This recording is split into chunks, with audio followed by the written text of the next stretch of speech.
ગ્રંથકાર ત્રણ પ્રકારની સમાધિની ચર્ચા કરી રહ્યા છે. એક છે દૃશ્યાનુવિદ્ય, બે પ્રકારની સમાધિ, દૃશ્યાનુવિદ્ય અને શબ્દાનુવિદ્ય, અને પ્રત્યેકમાં વળી પાછા તો સવિકલ્પ અને નિર્વિકલ્પ આ પ્રકારના પ્રકાર ગયા. તો એ દૃશ્યાનુવિદ્ય, સવિકલ્પ સમાધિ, નિર્વિકલ્પ સમાધિ બંનેની ચર્ચા થઈ. શબ્દાનુવિદ્ય, હવે દૃશ્યાનુવિદ્ય, દૃશ્ય સાથે સંબંધિત જે સમાધિ છે, અર્થાત દૃશ્યની મદદથી જે સમાધિ પ્રાપ્ત થાય છે તેની વાત કરે છે. તો એ પણ આંતર સમાધિ અને બાહ્ય સમાધિ. તો સમાધિ હૃદય અથવા બાહ્ય, હૃદયમાં જે સમાધિ થવાની હતી, દૃશ્યાનુવિદ્ય અને શબ્દાનુવિદ્ય, સવિકલ્પ અને નિર્વિકલ્પ, આ બધી ચર્ચા થઈ. હવે બહી, આ બહારના જગતના સંદર્ભમાં પણ આ પ્રકારની સમાધિ છે એની હવે ચર્ચાનો પ્રારંભ થયો. યથા સમાધિ ત્રિદયં યત્નેન ક્રિયતે હૃદય તથૈવ બાહ્ય દેશેભિ કાર્યમ દ્વૈત નિવૃત્તયે. યથા હૃદય અંતરમાં હૃદયની અંદર જેવી રીતે યત્નેન સમાધિ ત્રિતયમ ક્રિયતે, યત્નપૂર્વક આ ત્રણ પ્રકારની સમાધિ, તો દૃશ્યાનુવિધ સવિકલ્પ, શબ્દાનુવિધ સવિકલ્પ અને નિર્વિકલ્પ. તેવી રીતે તથૈવ બાહ્ય દેશે બી, તેવી રીતે આ બહારના પ્રદેશમાં પણ.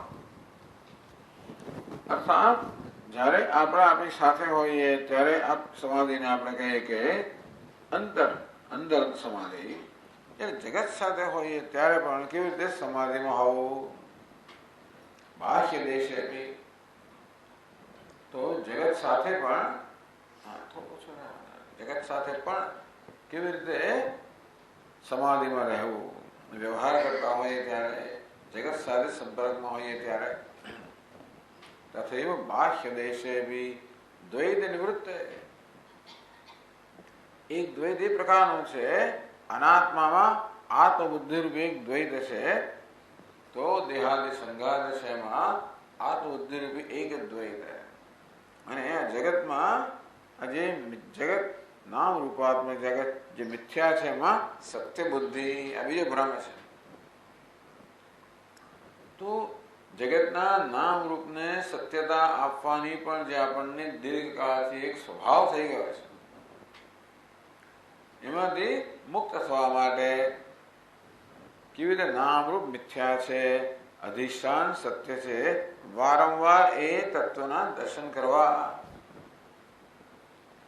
બહારના જગતના સંદર્ભમાં દ્વૈત નિવૃત્ત, એ દ્વૈતની નિવૃત્તિ માટે તો બાહ્ય દેશે બી કાર્યમ સમાધિ ત્રિતયમ, આ ત્રણેય પ્રકારની સમાધિ આ બહારના દેશમાં અર્થાત આ જગતના નામ રૂપના સંદર્ભમાં પણ સાધકે કરવી જોઈએ. તત્પ્રકારમ પ્રવક્ષ્યામિ નિશામય સમાસતઃ, તત્પ્રકારમ સમાસતઃ પ્રવક્ષ્યામિ. ગુરુજી શિષ્યને કહે છે કે એ પ્રકાર કેવી રીતે બહારના દેશમાં પણ આ ત્રણ પ્રકારની સમાધિ સિદ્ધ કરી શકાય એનો પ્રકાર સમાસતઃ સંક્ષેપમાં પ્રવક્ષ્યામિ, સંક્ષેપમાં હું તને કહીશ. નિશામય તે તું સાંભળ.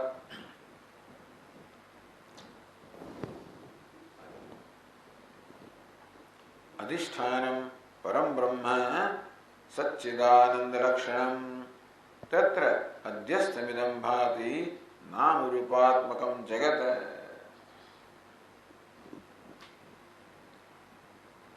તો બહાર પણ અહીં જેવી રીતે આત્મા અનાત્મા અવિવેક છે, તેવી રીતે બહાર સત્ય અને મિથ્યાનો અવિવેક છે. તો જે કંઈ આપણે અનુભવીએ છીએ એ સત્ય અને મિથ્યા આ બેનું મિશ્રણ છે. અંતરમાં આત્મા અનાત્માના બેનું મિશ્રણ કે અધ્યાસને કારણે એક અહંકાર જન્મે, તેવી રીતે બહારના જગતમાં પણ સત્ય અને મિથ્યા વિશેનો વિવેક કરવાની જરૂર છે. અધિષ્ઠાનમ પરમ બ્રહ્મ સચ્ચિદાનંદ લક્ષણમ, સચ્ચિદાનંદ લક્ષણમ પરમ બ્રહ્મ અધિષ્ઠાનમ. પરમ બ્રહ્મ જેનું લક્ષ્ય સચ્ચિદ આનંદ સ્વરૂપનું બ્રહ્મ છે એ અધિષ્ઠાન છે. તત્ર અધ્યસ્થમિદં ભાતિ નામ રૂપાત્મકમ જગત. અધિષ્ઠાન અને અધ્યારોપ, રજ્જુ અને સર્પ. રજ્જુ અધિષ્ઠાન છે, સર્પ અધ્યારોપ છે. રજ્જુ સત્ય છે, સર્પ મિથ્યા છે. તે રીતે બહાર જગતમાં પણ અધિષ્ઠાન અને અધ્યારોપ આપણે જે અનુભવીએ છીએ, અધિષ્ઠાન અધ્યારોપ એક સાથે અનુભવીએ છીએ. એટલે કહે છે કે આમાં અસ્થિભાતિ પ્રિય સચ્ચિદાનંદ જે છે પરમ બ્રહ્મ, એ થોડુંક હજી અવાજ ઓછો થઈ શકે, એ પરમ બ્રહ્મ અધિષ્ઠાન છે. તત્ર ઇદમ નામ રૂપાત્મક જગત અધ્યસ્તમ ભાતિ. તો પેલું તમારું પડી ગયું.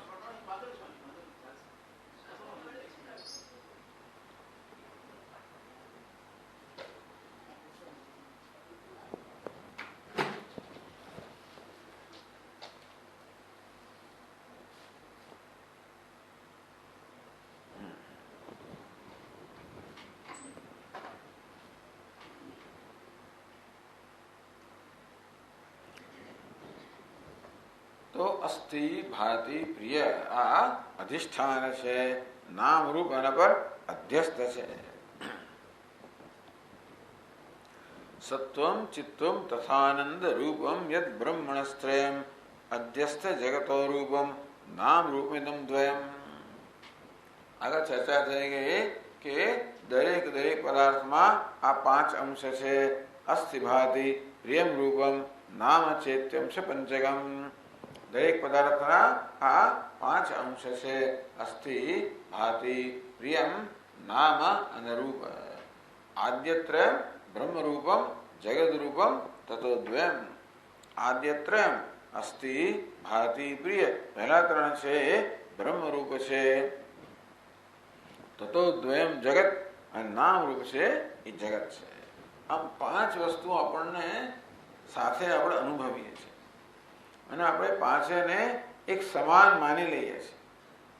5ને અનુભવવાનો વાંધો નથી, તો 5ને એક સમાન એટલે કે સરખી સત્તા ધરાવનારા, સમાન સત્ય ધરાવનારા અનુભવીએ માનીએ છીએ.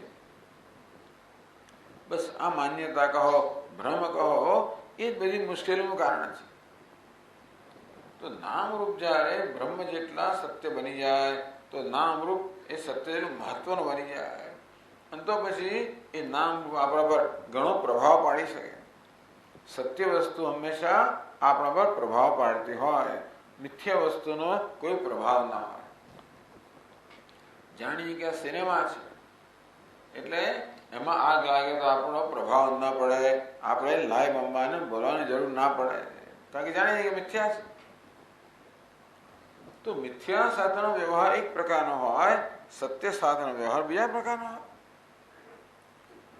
જે મિથ્યાને મિથ્યા જાણે તો આપણે ઉદાસીન રહી શકીએ, નિષ્પક્ષ રહી શકીએ, સ્વસ્થ રહી શકીએ. ગુણા વર્તન દૈત્ય યો અતિષ્ઠતિ નૈંગતે. આમ જ્ઞાની પુરુષ જાણે છે કે આ નામ રૂપ છે બધો ગુણોનો ખેલ છે. ઉદાસીન ગુણૈર્યોને વિચાલ્યતે.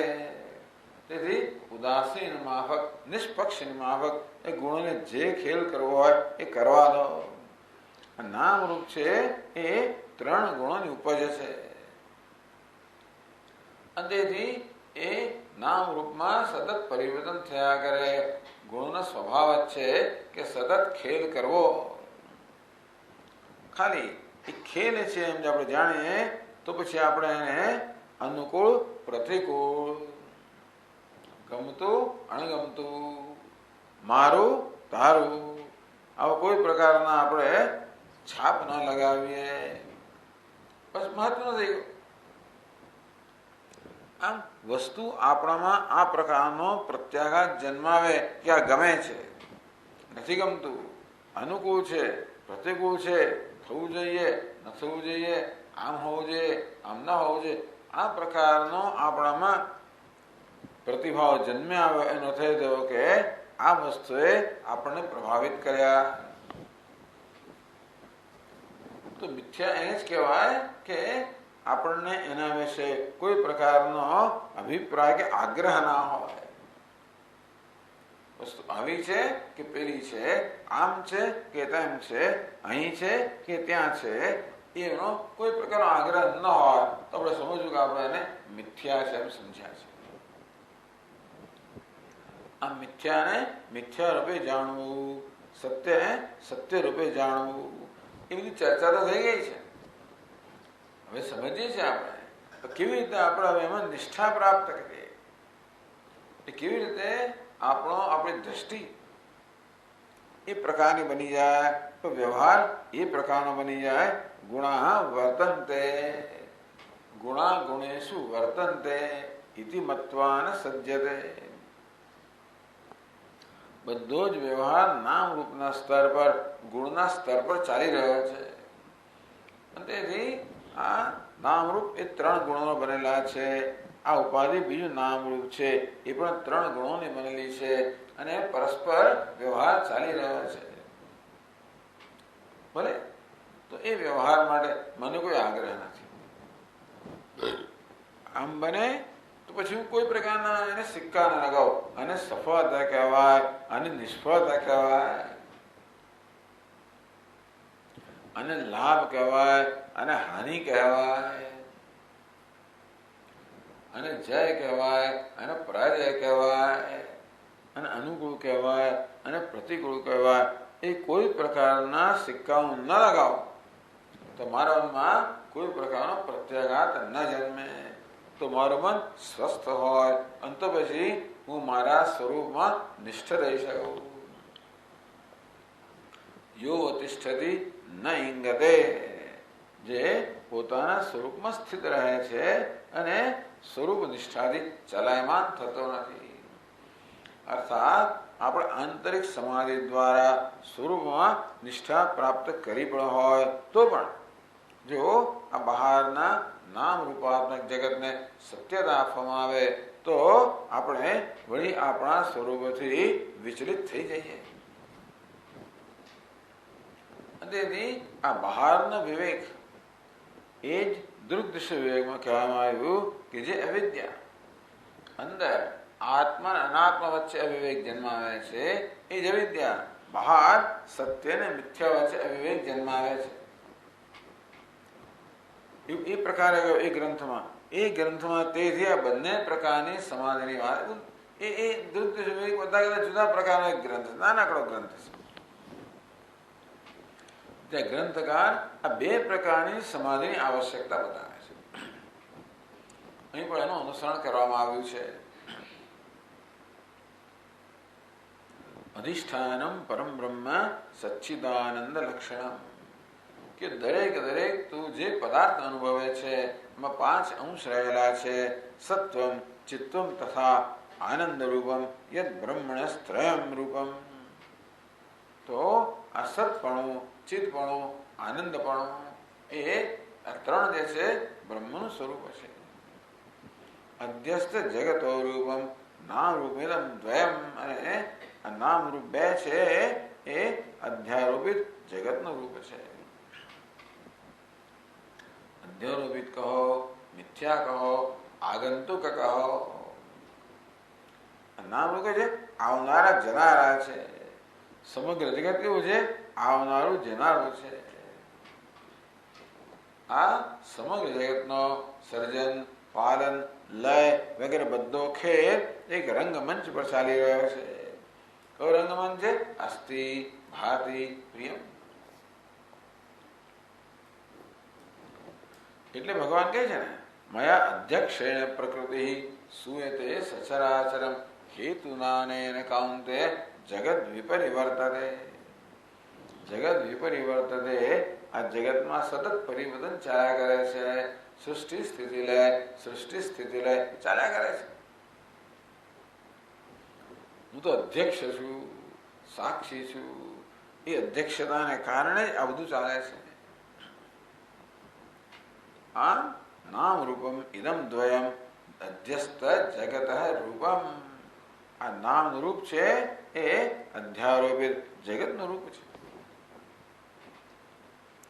એતાની સચ્ચિદાનંદ નામ રૂપાણી પંચ છે એકીકૃત્યોચ્યતે મૂર્ખૈ ઇદમ વિશ્વમિતિ ભ્રમા.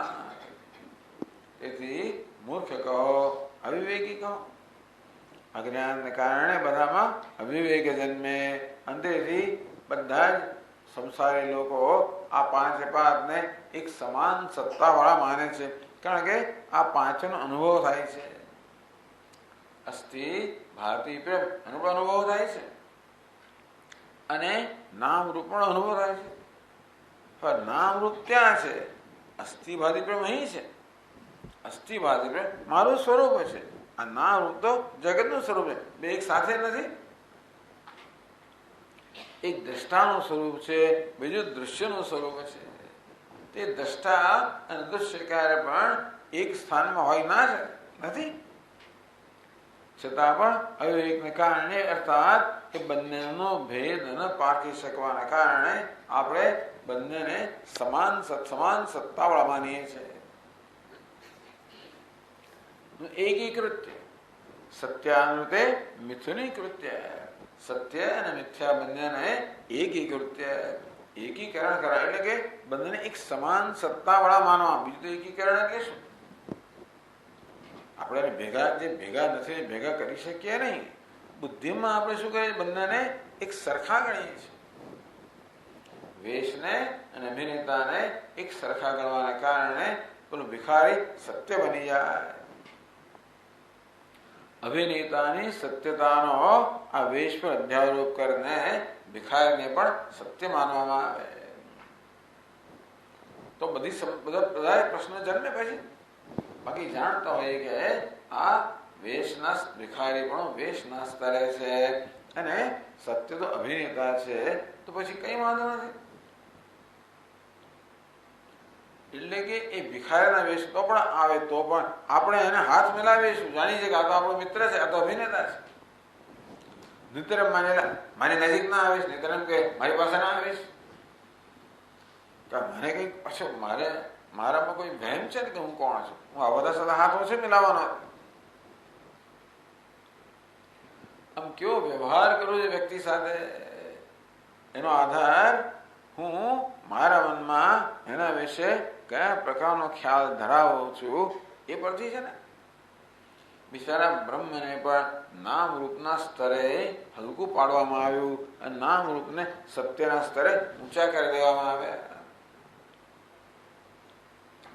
એકીકૃત્ય ઉચ્યતે મૂર્ખૈ ઇદમ વિશ્વમ ઇતિ ભ્રમાત. મૂર્ખ એટલે અવિવેકી મનુષ્ય વડે ભ્રમને કારણે આ પાંચને એકીકૃત્ય અર્થાત પાંચને સમાન સત્તા પ્રદાન કરવાને કારણે એને એક માનવામાં આવે છે કે આ જગત છે, વિશ્વ છે, જગત છે. ટૂંકમાં જગતની અંદર અસ્થિભાદી પ્રિયનો સમાવેશ થઈ જાય છે. જગત છે તો ખરું, પણ કેટલું છે?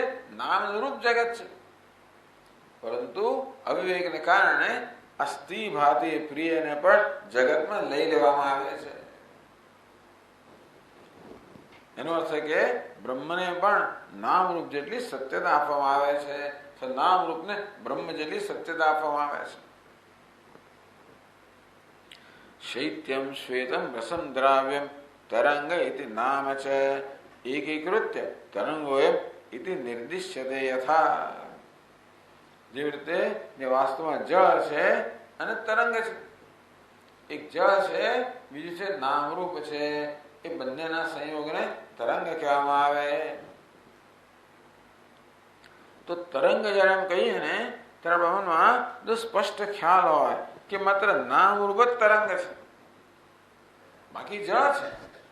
આપણે જો તરંગ એ જળ સહિત એ સમગ્ર સમુદાયને આપણે તરંગ કહીએ છીએ. જળ સહિત સમગ્ર સમુદાયને તરંગ કહીએ છીએ. એમાં જે જળ છે એ કેવું છે? શૈત્યમ, એનો શીતળતાનો સ્વભાવ છે. શ્વેતમ, શ્વેત એનો રંગ છે. રસમ, રસ એનો સ્વભાવ લક્ષણ છે. દ્રાવ્યમ એટલે કે પ્રવાહીપણું એનો સ્વભાવ છે. તો આ ચાર વસ્તુ છે એ જળની છે. શૈત્યમ શીતળતા, શ્વેત રંગ, રસ સ્વાદ અને દ્રવપણું પ્રવાહીપણું એ જળનો સ્વભાવ છે. અને એનું નામ જે તરંગ કે નામ રૂપ છે એ તરંગ છે. પરંતુ આપણે જયારે તરંગ એવો શબ્દ પ્રયોગ કરીએ ત્યારે એ પાંચે પાંચનો સમાવેશ કરીએ. તરંગ એટલે શું? એ પાંચે પાંચને ભેગા કરવા તરંગ. જો મનમાં એવો ખ્યાલ હોય કે નહીં આ ચાર વસ્તુઓ તો જળ છે. શીતળતા, શ્વેતપણું, દ્રવ્યતા, રસ આ તો જળ છે. અને માત્ર જે નામ રૂપ છે આકાશ એ જ તરંગ છે. તો પછી એક તરંગ ને બીજા તરંગ બંને તો તરંગ માત્ર આગંતુક છે, મિથ્યા છે. જળ સત્ય છે. તો આપણે એવું સ્પષ્ટ હોઈએ તો બરાબર છે, વાંધો નથી. પણ જયારે એવું ના થાય ત્યારે એ પાંચે એક જ કક્ષા મૂકી દઈએ અને તરંગ નામનો પ્રયોગ કરીએ ત્યારે એમાં પાંચે પાંચનો સમાવેશ કરીએ. જેમ આપણે વિશ્વ કહીએ, જગત કહીએ ત્યારે આપણે આ નામ રૂપ જ હોવા જોઈએ, અસ્થિભાતી ન હોવું જોઈએ. પણ એ પાંચે પાંચને ભેગા કરીને આપણે જગત કહીએ છીએ. તો શું કરવાનું? આરોપિતે નામ રૂપે ઉપેક્ષ બ્રહ્મણ સતઃ સ્વરૂપ માત્ર ગ્રહણ સમાધિ બાહ્ય આદિમ. આરોપિતે નામ રૂપે ઉપેક્ષ્ય, તો નામ રૂપ જે આરોપિત છે, અધ્યારોપિત છે, કલ્પિત છે, ઉપેક્ષા એની ઉપેક્ષા કરીને, ઉપેક્ષા કરવી એટલે શું? એને સત્યતા ના આપે, એનો ઉપેક્ષા. એ મિથ્યા છે એને મિથ્યા જાણવા એનો ઉપેક્ષા. તો એને સત્યતા આપી એનો અર્થ એ થયો કે એને મહત્વ આપ્યું. એને સત્યતા ના આવે ના ઉપેક્ષા કરવી. ઉપેક્ષા એટલે વ્યવહારનું નામ નથી. નામ રૂપને તિરસ્કારવા, તુચ્છકારવા એનો ઉપેક્ષા નથી. ઉપેક્ષા માત્ર દ્રષ્ટિ છે. કઈ દ્રષ્ટિ છે? આ નામ રૂપ તો મિથ્યા છે. ભલે તમે એને આધાર આપો, વ્યવહારમાં નામ રૂપ આપણે આધાર આપીએ ના આપીએ એવું નહીં. એ મિથ્યા છે માટે આધારને પાત્ર નથી એવું નહીં. મિથ્યા છે માટે આપણે આનંદ એવું પણ નહીં. નામ રૂપનો આનંદ લો, એને માણી શકાય. પણ એને માણી ક્યારે શકાય? સારી રીતે આપણે જયારે મિથ્યાને મિથ્યા જાણતા હોઈએ ત્યારે. તો ઉપેક્ષા, આ નામ રૂપ ઉપેક્ષા કરવી અર્થાત એ મિથ્યા છે એવું જાણવું. ટૂંકમાં નામ રૂપ ગમે તેવું હોય તો પણ બ્રહ્મ પર કોઈ પ્રકારની અસર ન ઉપજાવે. આ નામ રૂપ બ્રહ્મમાં કોઈ વધારો પણ ના કરે કે ઘટાડો પણ ના કરે. તરંગમાંથી નામરૂપ લઈ લેવામાં આવે તો જળમાં કોઈ ઘટાડો ના થાય કે કશું ઉમેરવામાં આવે તો જળમાં વધારો ના થાય. જળ સ્વયં કેવું છે? વૃદ્ધિ અને ક્ષયથી રહિત છે. તેવી રીતે બ્રહ્મ પૂર્ણ છે. અસ્થિવાદી પ્રિય પૂર્ણ છે, વૃદ્ધિ ક્ષયથી રહિત છે. નામરૂપ કે ઉમેરો પણ નથી કરતા કે એમાં ઘટાડો પણ નથી કરતા. આ પ્રકારની દ્રષ્ટિ અને ઉપેક્ષા. ઉપેક્ષા કોઈ વ્યવહારનું નામ નથી. વેદાંત શાસ્ત્ર આપણે દ્રષ્ટિ આપે છે, એનાથી વ્યવહાર આપોઆપ જ નક્કી થાય. હંમેશા જેવી દ્રષ્ટિ હોય એ પ્રકારનો વ્યવહાર થતો હોય છે.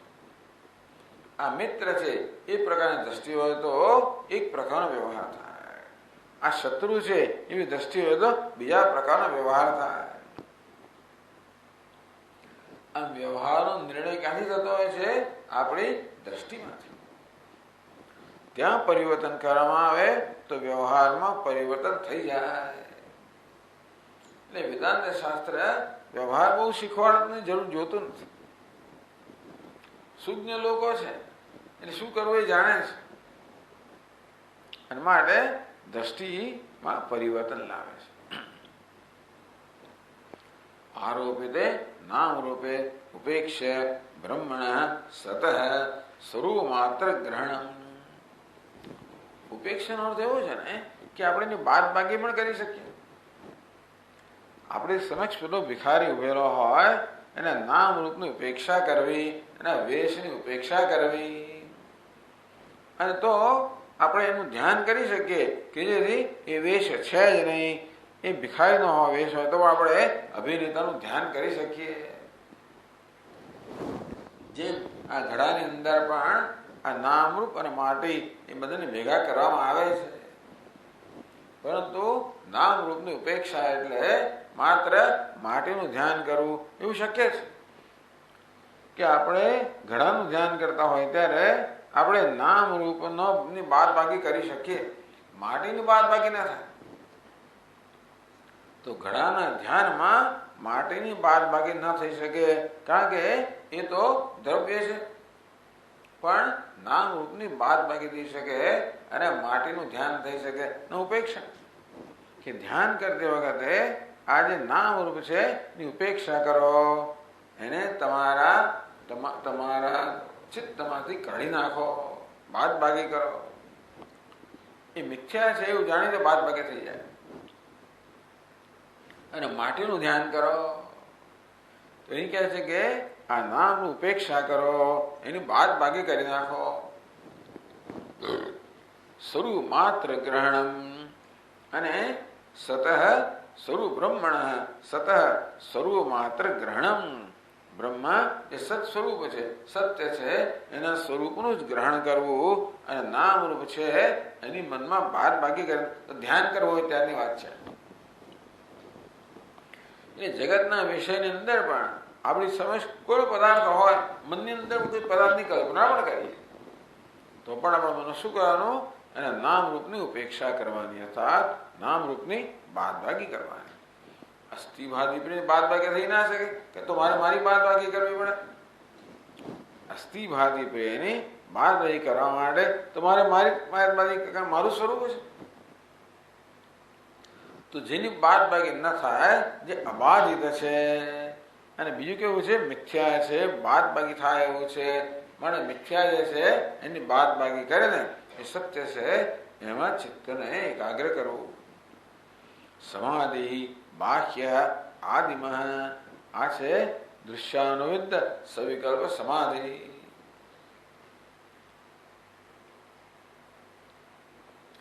તો 191 પાના પર આગળ કહેશે 884 શ્લોકથી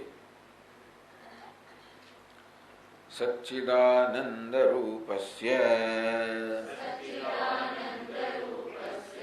સકાશાદ બ્રહ્મણો યતિ નામ રૂપે પૃથક કૃત્વા બ્રહ્મણ્યેવ વિલાપયન અધિષ્ઠાનમ પરમ બ્રહ્મ સચ્ચિદાનંદમદ્વયમ યત્તદેવાહમિત્યેવ નિશ્ચિતાત્મા ભવેદ ધ્રુવમ.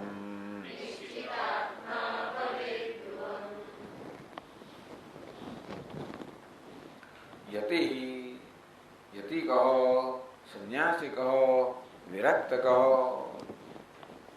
તો નામ રૂપની બાદ બાકી કોણ કરી શકે? યતિ કરી શકે, વિરક્ત સંન્યાસી કરે, એટલે વિરક્ત પુરુષ કરી શકે. વૈરાગ્ય કોને કહેવાય? કે આ નામ રૂપ માટે કોઈ પ્રકારનો વૈરાગ એટલે રાગ અને દ્વેષનો અભાવ. તો રાગ અને દ્વેષ તો નામરૂપ પ્રત્યે જ હોઈ શકે, ક્યારે પણ સચ્ચિદાનંદ પ્રત્યે રાગ કે દ્વેષ ન હોય, કારણ કે એ તો મારું સ્વરૂપ જ છે. મારા પ્રત્યે મને રાગ હોય કે દ્વેષ હોય બને નહીં. રાગ દ્વેષ હંમેશા અન્ય પ્રત્યે હોય. તેથી યતિ સંન્યાસી વિરક્ત કોને કહેવાય? જેના મનમાં રાગ દ્વેષ નથી. અર્થાત જે કઈ નામ રૂપ છે એને પ્રસાદ રૂપે સ્વીકારી શકે છે. સિદ્ધ સિદ્ધ્યો સમો ભૂત્વા સમત્વમ યોગ ઉચ્યતે. આ પહેલી જરૂરિયાત છે. તો આ પ્રકારનું ધ્યાન કરી શકે પહેલા જરૂરિયાત છે વૈરાગ્યની, રાગ અને દ્વેષના અભાવની. અર્થાત જે વસ્તુ જેવી છે તેવી યોગ્ય છે. વસ્તુ માટે મારા કોઈ આગ્રહ નથી કે આમ જ હોવું જોઈએ, આમ ન હોવું જોઈએ. સર્વ જે છે વાસ્તવમાં ઈશ્વરની અભિવ્યક્તિ છે, બ્રહ્મની અભિવ્યક્તિ છે. આ પ્રકારે આપણા મનમાં રાગ દ્વેષ ના હોય તો જ સમાધિ શક્ય છે, તો જ આપણે અંતર કેળવી શકીએ. આપણે નામ રૂપથી અંતર ક્યારે કેળવી શકીએ? નામ રૂપ પ્રત્યે કોઈ પ્રકારનો રાગ કે દ્વેષ ન હોય.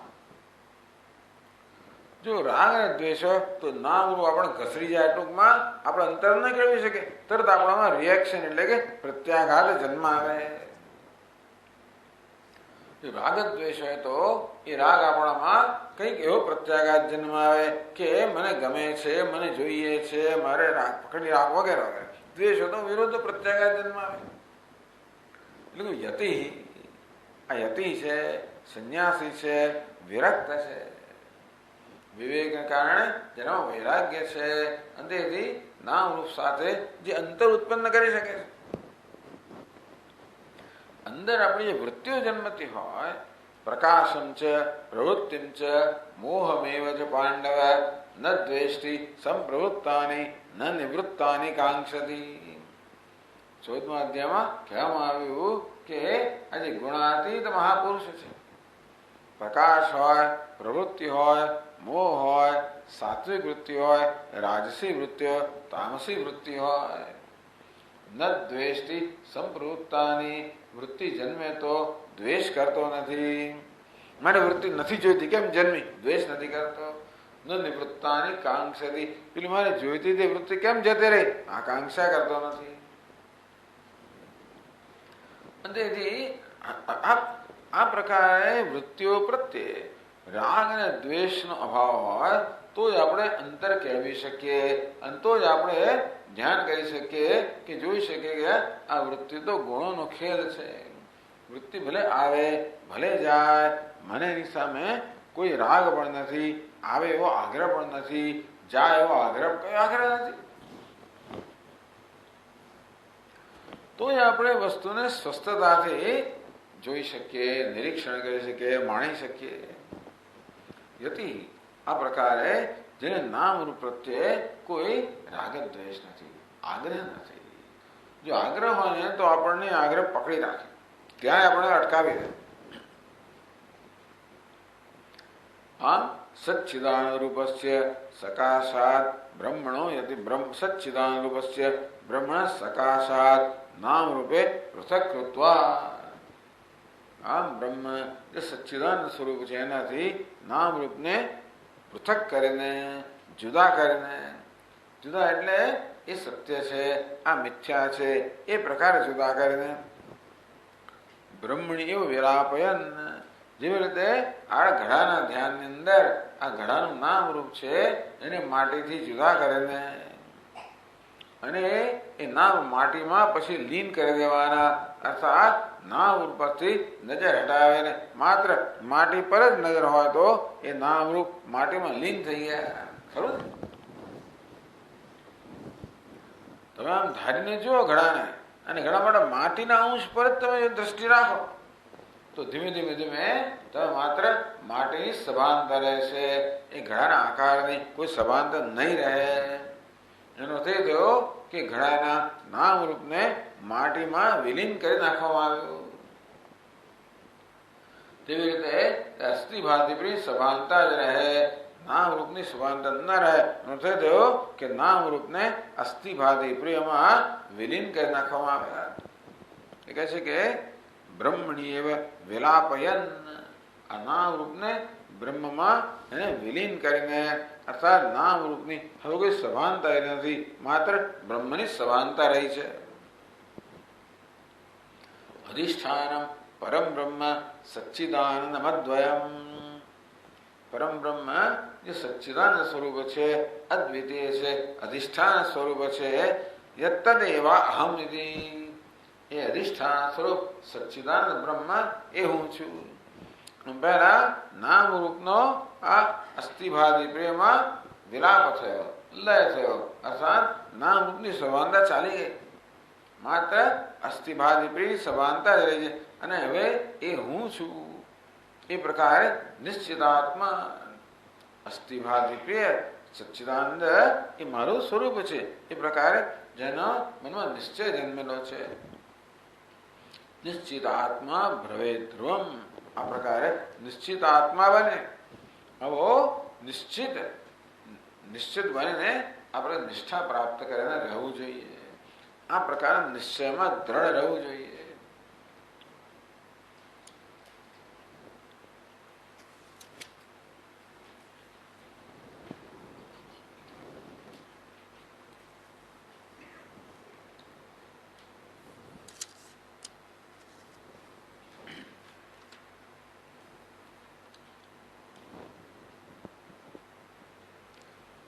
કહેવાય બહુ સુંદર સુંદર શ્લોકોમાં હવે આ આપણને કરી બતાવે છે, અભિનય કરે છે. આગળ તો આપણને સૂચના આપવામાં આવી કે કેવી રીતે નામરૂપ હું નથી, એ નામરૂપનો અધિષ્ઠાનમાં વિલય કરવો, અને હું એનું અધિષ્ઠાન સચ્ચિદાનંદ બ્રહ્મ છે એ હું છું એ પ્રકારનો નિશ્ચય કરો અને નિશ્ચયમાં સ્થિર રહેવો. તો આપણે કરી બતાવે છે જુદા જુદા નામ રૂપના સંદર્ભમાં આપણને કરી બતાવે છે. તો 192 પાના પર 886માં શ્લોકમાં કહે છે યમ ભૂર્ન સન્નાપિતોયમ ન તેજઃ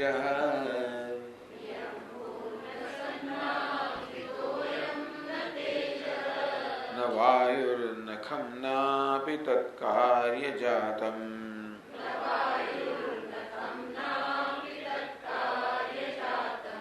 યદેષામધિષ્ઠાન ભૂતં વિશુદ્ધં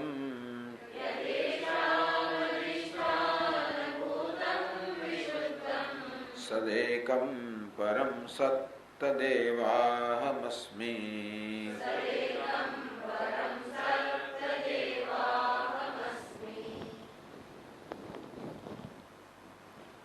યમ ભૂહુ ભૂ એટલે પૃથ્વી ન ભૂ ન સત આ પૃથ્વી છે એ સત નથી સત્ય નથી બ્રહ્મ નથી. ન તોયમ નામરૂપ છે આ પૃથ્વી. શું નામ કોનું છે તો પૃથ્વી જોયું છે એમાં આપણે નામરૂપને પૃથ્વી કહીએ છીએ. તો પૃથ્વી નામરૂપ છે એ સત્ય નથી એ સત નથી બ્રહ્મ નથી. ન તોયમ પૃથ્વી મહાભૂત છે જળ બીજું મહાભૂત છે એ પણ નામરૂપ છે એ પણ સત્ય નથી. ન તેજ ત્રીજું છે તત્વ મહાભૂત તેજ એટલે અગ્નિ કે પ્રકાશ એ પણ નામરૂપ છે. ન વાયુ વાયુ નખમ એટલે આકાશ. ટૂંકમાં આ પાંચે પાંચ મહાભૂત પૃથ્વી જળ અગ્નિ વાયુ આકાશ ના બી તત્કાર્ય જાતમ. આ પંચમહાભૂત સત્ય નથી સત નથી બ્રહ્મ નથી. ન તત્કાર્ય જાતમ આ પંચમહાભૂત જન્મેલો આ જગત છે ભૌતિક જગત. એટલે ભૂત અને ભૌતિક. ભૌતિક એટલે ભૂતના સંયોગમાંથી ભૂતનો વિકાર અને ભૌતિક કહેવાય. પંચમહાભૂત છે એનો વિકાર રૂપ આ જગત છે ને ભૌતિક જગત કહેવાય. તત્કાર્ય જાતમ પંચમહાભૂતમાંથી બનેલું આ જે જગત છે એ પણ સત નથી. આવી રીતે આ જગત પ્રત્યે જોતી વખતે આ પ્રકારનું મનમાં ચિંતન ચાલે છે કે આ જે પૃથ્વી દેખાય છે સત નથી. જળ અગ્નિ વાયુ આકાશ આ પંચમહાભૂત એનું કાર્ય કોઈ સત્ય નથી એ સર્વ નામરૂપ છે. યદેષામ અધિષ્ઠાન ભૂતમ વિશુદ્ધમ. પરંતુ આ પંચમહાભૂત અને ભૌતિક જગત છે એનું જે અધિષ્ઠાન સ્વરૂપ છે. અધિષ્ઠાન ભૂતમ એટલે અધિષ્ઠાન રૂપ. વિશુદ્ધમ આ બધા કેવા છે અશુદ્ધ છે એ બધાનું અધિષ્ઠાન કેવું છે વિશુદ્ધ છે. એટલે ભાવાર્થ એ છે કે એક છે અધિષ્ઠાન બીજું અધ્યારોપ. તો કહ્યું છે કે અધ્યારોપના ગુણ કે દોષ કાર્ય પર અધિષ્ઠાનને સ્પર્શ ન કરે. જેવી રીતે રજ્જુ સર્પના દૃષ્ટાંતમાં રજ્જુ અધિષ્ઠાન છે સર્પ અધ્યારોપ છે. તો સર્પના ગુણ કે દોષ કશી વસ્તુ આ રજ્જુને સ્પર્શ ના કરે. જેમ કે ત્યાં રણ છે એમાં આપણને આ ઝાંઝવાનું જળ દેખાય છે પણ એ ઝાંઝવાના જળની જળ કોઈ રીતે તેના કણને પણ ભીનું ના કરી શકે. તેવી રીતે આ બધા ગુણ દોષ ક્યાં છે તો કે આ બધા પંચમહાભૂતમાં અધ્યારોપમાં છે પણ એના ગુણ દોષ કોઈ રીતે અધિષ્ઠાનને સ્પર્શ ના કરે કે વિશુદ્ધ. સચ્ચિદાનંદ બ્રહ્મ કેવું છે વિશુદ્ધમ સદેકમ એ સત છે એક છે અદ્વિતીય છે. ટૂંકમાં આ બધા નામ રૂપની અનેકતા બ્રહ્મમાં અનેકતા ન જન્માવે. હોય દોરડું કોઈને સાપ દેખાય કોઈને ત્યાં માળા દેખાય કોઈને દંડ દેખાય કોઈને ભૂછિદ્ર દેખાય બધી અનેક વસ્તુઓ દેખાય, પરંતુ અધ્યારોપની અનેકતા છે એ અધિષ્ઠાનની એકતા પર કોઈ અસર ન કરી શકે. તેવી રીતે આ નામરૂપની અનેકતા, વિવિધતા બ્રહ્મની એકતાને ખંડિત નથી કરતી. વિશુદ્ધમ સદેકમ, સત છે, એક છે, અદ્વિતીય છે, પરમ સત જે પરમ બ્રહ્મ છે, તદેવ અહમસ્મી, એ પરમ બ્રહ્મ વિશુદ્ધ છે, એ હું છું.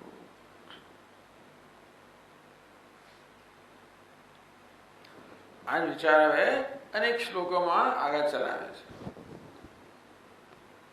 ન શબ્દો ન રૂપમ ન ચ સ્પર્શકો વા,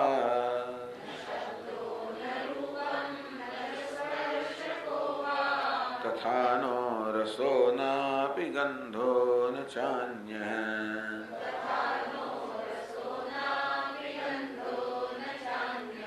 યદેષામધિષ્ઠાનભૂતં વિશુદ્ધં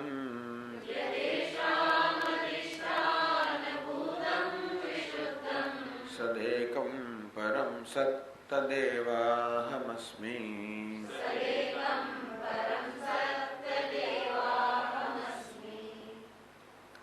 તો આગળ પાંચ મહાભૂતનો નિર્દેશ કરવામાં આવ્યો.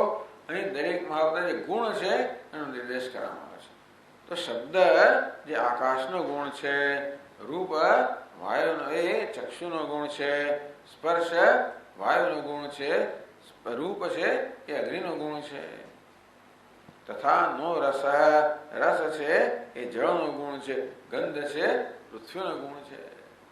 તો જેમ પંચમહાભૂત ને દ્રવ્ય કહેવાય, એવું તેવી રીતે એમના જે ગુણ છે, શબ્દ સ્પર્શ રૂપ રસગંધ, એ પણ તથા ન ચ અન્ય, એ સિવાય બીજું કશું હોય તે કંઈ પણ હું નથી.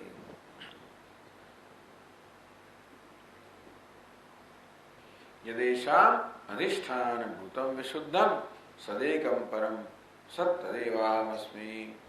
એ પંક્તિઓ તો એ દોહરાવવામાં આવે છે, પણ આ પાંચે પાંચ જે ગુણ છે એનું અધિષ્ઠાનભૂત જે વિશુદ્ધ પરમ બ્રહ્મ છે, પરમ સત્ય છે, તે જ હું છું.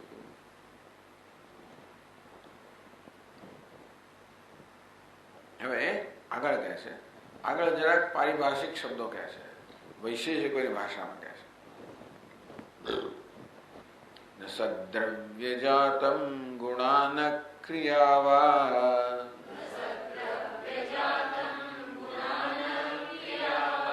ન જાતિર્વિશેષો ન ચાન્યઃ કદાપી.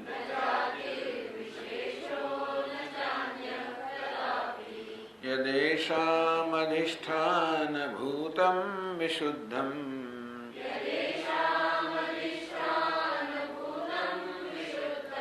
સદેકં પરમ સત તદેવાહમસ્મી.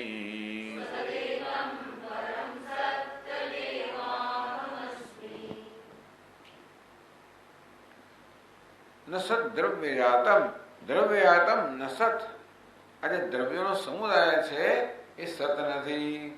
હવે આ બધી વૈશેષિકોની પરિભાષા છે.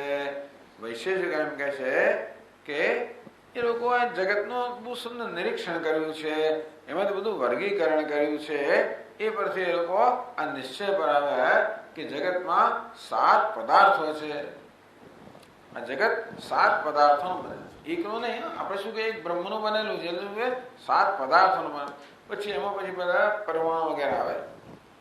તો એક તો છે દ્રવ્ય, બીજું છે ગુણ, કર્મ, સામાન્ય, વિશેષ, સમવાય, અભાવ. આવા 7 દ્રવ્યો કયા, 7 પદાર્થો કયા. એમાં દ્રવ્યો પાછળ 9 છે, ગુણ પાછળ 24 છે, કર્મ પાછળ 5 છે, એવું બધું. તો 7 પદાર્થો કયા? એમાંનો એક પદાર્થ છે દ્રવ્ય.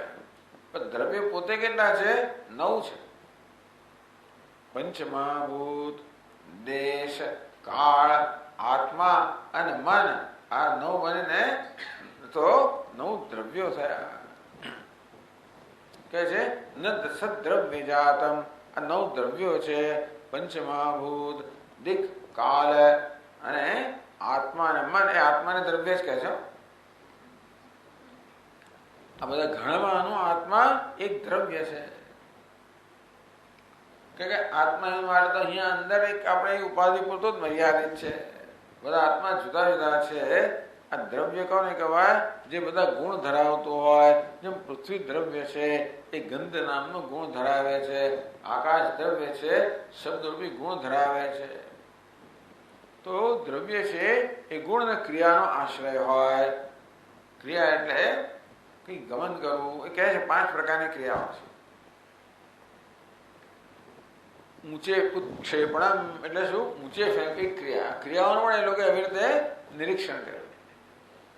અવક્ષેપણમ નીચે ફેંકવું, બીજા પ્રકારની ક્રિયા. આકુંચન સંકુચ કરવો, પ્રસારણ તો કે પ્રસાર કરવો, અને ગમન એટલે જવું. છઠ્ઠી ક્રિયા શોધવી મુશ્કેલ પડશે, પણ એટલે આ લોકો આ પ્રકારે નિરીક્ષણ કરીને આ પ્રકારના નિષ્કર્ષ પર આવ્યા છે કે જેટલી બધી ક્રિયાઓ છે ને એને આ 5માં તો સમાવી શકાય, 5માં વર્ગીકરણ કરી શકાય. ક્રિયા છે ને સ્વતંત્ર નથી, એ દ્રવ્ય પર આધારિત છે. કશી વસ્તુ સંકોચાય, સંકોચ આપણે કશીક વસ્તુ જોઈએ, પછી પ્રસારણ આપણે વસ્તુ જોઈએ, જવા માટે પણ વસ્તુ જોઈએ, ઉપર ફેંકવા માટે વસ્તુ જોઈએ, નીચે ફેંકવા માટે વસ્તુ જોઈએ. આમ આ ક્રિયા છે ને એ દ્રવ્ય પર આધારિત છે. તેમ આ ગુણ પણ શબ્દ, સ્પર્શ, રૂપ, રસ આ બધા ગુણો છે. ગુણ પણ બહુ 24 છે. શબ્દ, સ્પર્શ, રૂપ, રસ, ગંધ તો ખરા જ. જો સંખ્યા અને પરિમાણ ને બધું જાત જાતને એમણે કહ્યા છે. 24 બધા ગુણો કહ્યા છે. તો આ ગુણો પણ છે ને એ સ્વતંત્ર ના હોય, એ પણ કોઈ દ્રવ્ય પર આધારિત છે. જેમાં લાલ રંગ છે કે પીળો રંગ છે. પીળો રંગ સ્વતંત્ર, અને દિવાલ કશું કોઈ આશ્રય જોઈએ. આ જે ગુણ છે એને આશ્રય જોઈએ, ક્રિયા છે એને આશ્રય જોઈએ. તો ગુણનો અને ક્રિયાનો આશ્રય કોણ છે? આ દ્રવ્ય. જેમ કે દિવાલ દ્રવ્ય છે, એ આ ધારો કે પીળો રંગ છે એનો આશ્રય છે. મારા તેવી રીતે એક દડો દ્રવ્ય છે, એ ક્રિયાનો આશ્રય છે. ઉપર ફેંકાય, નીચે વગેરે વગેરે. આમ આ ગુણ અને ક્રિયાઓ બંને દ્રવ્ય પર આશ્રિત છે. એનો અહીંયા આગળ ઉલ્લેખ કરે ન દ્રવ્યજાત ન સદ્રવ્યજાતમ. આ બધા દ્રવ્યો જે નવો એ સત નથી. પંચમહાભૂત, દેશકાળ, આત્મા, મન એ પણ સત્ય નથી. હવે એમાં આત્મા આવી ગયો, પણ છતાં બધા દ્રવ્યો સત્ય નથી. એને જુદા માનવામાં આવે છે એટલા માટે. ને ગુણા સત્યમ, આ ગુણ છે ને એ પણ સત નથી. 24 ગુણો છે. 5 મહાભૂતના તો ગુણ ખરા, શબ્દ, સ્પર્શ, રૂપ, રસ, ગંધ. એ સિવાય પણ સંખ્યાને ગુણ કહેવામાં આવ્યો. આનું માપ છે ને, માપ પણ એક ગુણ છે. દરેક પદાર્થની સંખ્યા હોય, એનું માપ હોય, કેટલા ટેબલ છે, કેટલું મોટું છે. પૃથક્ત્વ તો ખુરશી જુદી, ટેબલ જુદું, એ બંને એટલે પૃથક જુદાપણું એક ગુણ છે. સંયોગ આ ટેબલના ભિન્ન ભિન્ન અંગોને જોડવામાં આવ્યા, એ સંયોગ પણ એક ગુણ છે. વિભાગ એને જુદા કાપી નાખો તો વિભાગ થઈ જાય. પરત્વ દૂરપણું, અપરત્વ નજીકપણું, બુદ્ધિ, સુખ, દુઃખ, ઈચ્છા, દ્વેષ, પ્રયત્ન, ગુરુત્વ વગેરે આ બધા ગુણો. આ ગુણો પણ સત્ય નથી, બ્રહ્મ નથી. ન સદ્રવ્યજાતમ ગુણાન ક્રિયાવા. આ ક્રિયા છે પણ બ્રહ્મ નથી. તો બ્રહ્મ નથી, મિથ્યા છે, તો પછી આપણે એ બધા પરથી આપણે દ્રષ્ટિ હટાવી શકીએ કે છેવડ ઉપર જવું, નીચે જવું, આ બધી વસ્તુ બરાબર છે, તો આગંતુક છે. અને વેદાંત મારે એક જ દ્રવ્ય છે કે બ્રહ્મ. આ બધું શેના પર લાગે છે? બ્રહ્મ પર. આપણે બધા દ્રવ્ય, ગુણ, ક્રિયા બધી વસ્તુ શેમાં, આપણા બધી વસ્તુ શેમાં સમાય છે? એક બ્રહ્મમાં છે. એ સિવાય સ્વતંત્ર કોઈ દ્રવ્ય નથી, ગુણ નથી, ક્રિયા નથી, કશું નથી. એ લોકો એકને ના સમજે એટલે અનેક પછી અનેકતાને એ લોકો સત્યતા આપે. ન ન ક્રિયાવા ન જાતિ વિશેષ. એક જાતિ છે, એક વિશેષ છે. આ ઘડા છે ને બધા, આ અનેક ઘડા હોય, દરેક ઘડામાં એક ઘડાપણું છે, એને ઘટત્વ કહેવાય. ઘટત્વ શું છે? જાતિ છે. અને દરેક ઘડાઓ શું છે? વ્યક્તિ છે. જેમાં ગાયો, અનેક બધી ગાયો હોય, તો ગાયોમાં એક સરસ વસ્તુ એ છે કે ગાય છે એવું તમે નક્કી કેવી રીતે કરે? આને જો આ ગાય છે એ ક્યારે આપણને ખબર પડે? આ ભેંસ છે ખબર કેવી રીતે પડે? આ વાંદરો છે ખબર કેવી રીતે પડે? પછી એવું નહીં કે આટલી મોટી હોય તો જ ગાય કહેવાય, નાની હોય તો જ ગાય કહેવાય. પહાડ નાની ગાય તો આપણે એને ઓળખી પાડીએ. વાંદરાનું બચ્ચું તો ઓળખી પડે વાંદરો છે. કેવી રીતે? અમુક જ કદ હોય એવી જરૂર નથી. એના જે અમુક પ્રકારના વાંદરાના જે લક્ષણો છે, વાંદરાપણું છે. ભેંસમાં ભેંસપણું છે, ગાયમાં ગાયપણું. આપણે જાણીએ છીએ કે ગાયપણું સંસ્કૃત ગોત્વ. ગોત્ર ગાયપણું એ કોને કહેવાય? આ માણસ જાણીએ છીએ ને આપણે. માણસપણું કોને કહેવાય? શિરઃ પાણ્યાદિમાન, જેને મસ્તક હોય, હાથ પગ હોય, એને મનુષ્ય કહેવાય. એવું આપણે જાણીએ. મનુષ્યપણું, મનુષ્યત્વ કોને કહેવાય? આપણે જાણીએ છીએ. એટલે મનુષ્યપણું જેમાં હોય એને આપણે મનુષ્ય કહીએ. એ ગાયપણું જેમાં હોય એને આપણે ગાય કહીએ ને. તો ગાયને આપણે ઓળખી કેવી રીતે? એમાં ગાયપણું છે એટલા માટે. તો ગોત્વ ગાયપણું એ શું કહેવાય? જાતિ. અને એક એક ગાય વ્યક્તિ. સમજ પડે ને? જાતિ અને વ્યક્તિ.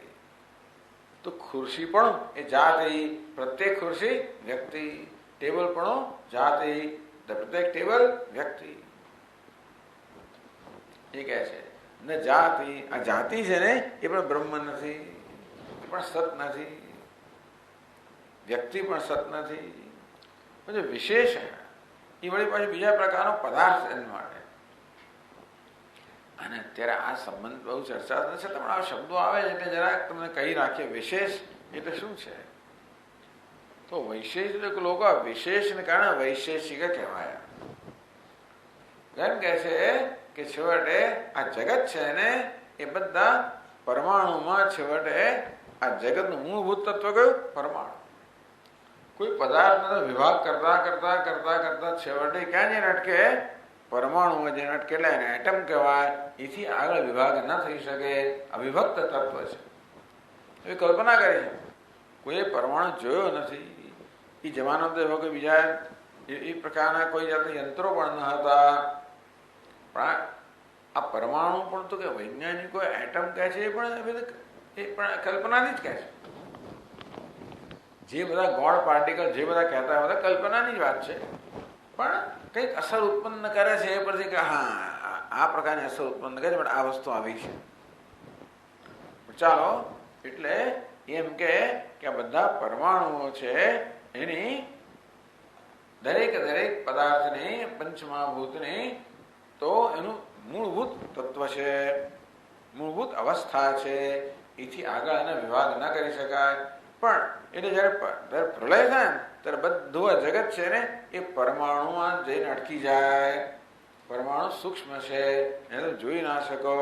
તો એ પ્રકારની અવસ્થા પ્રલયમાં હોય. પછી સર્જન કેવી રીતે થાય? આ પરમાણુમાં તો કોઈ એનો વિશેષ નથી, બધા સરખા જ છે. પરંતુ બે પરમાણુ ભેગા મળે એને દ્રણુક કહેવાય. ત્રણ દ્રણુક ભેગા મળે એને તણુક કહેવાય. અને ત્યારે પેલો પૃથ્વીપણું, જળપણું એ વિશેષતા એમાં આવે. જે નિર્વિશેષ છે ને એ વિશેષ બની જાય. એ વિશેષને પણ એ લોકો એક પદાર્થ કહે છે, એ કોઈ વિશેષ. જે વિશેષ કોને કહેવાય? જે એક અણુને પરમાણુને બીજા પરમાણુથી જુદા પાડે છે. ભેદ અથવા અવયવ એ વિશેષ પણ સત્ય નથી. ન છે અન્ય કદાપી. એ સિવાય બીજું કોઈ વસ્તુ ક્યારે પણ સત નથી. યદેશામ અધિષ્ઠાન ભૂતમ વિશુદ્ધમ સદેકમ પરમ સત તદેવાહમસ્મિ. આ બધાનું જે અધિષ્ઠાન ભૂત છે, અધિષ્ઠાન સ્વરૂપ વિશુદ્ધ સત છે, પરમ બ્રહ્મ છે, તે જ હું છું. આ પ્રકારે સતત ચિંતન કરવું એવું કહેશે આગળ ગ્રંથકાર. પણ ચિંતન કરવાની રીત બતાવે છે, કહીને બતાવે છે. જેથી આગળ કહ્યું તો ખરું કે નામનું ઉપેક્ષા કરવા વગેરે. એટલે શું કરવાનું? તો આવું કરવાનું. તો નામનું ઉપેક્ષા થઈ અને એનું અધિષ્ઠાન છે, અધિષ્ઠાનનો નામરૂપનો અધિષ્ઠાનમાં લય કરીને એ બ્રહ્મ હું છું એ પ્રકારે ચિંતન કરવું, ધ્યાન કરવું. ઓમ પૂર્ણમદ પૂર્ણમિદં પૂર્ણાત પૂર્ણમુદચ્યતે પૂર્ણસ્ય પૂર્ણમાદાય પૂર્ણમેવાવશિષ્યતે. ઓમ શાંતિ શાંતિ શાંતિ. શંકરં શંકરાચાર્યં કેશવં બાદરાયણં સૂત્રભાષ્યકૃતૌ વંદે ભગવन्तौ પુનઃ પુનઃ. ઈશ્વરો ગુરુરાત્મેતિ મૂર્તિભેદવિભાગિને વ્યોમવદ્વ્યાપ્તદેહાય દક્ષિણામૂર્તયે નમઃ. ઓમ શાંતિ શાંતિ શાંતિ. હરિ ઓમ. શ્રી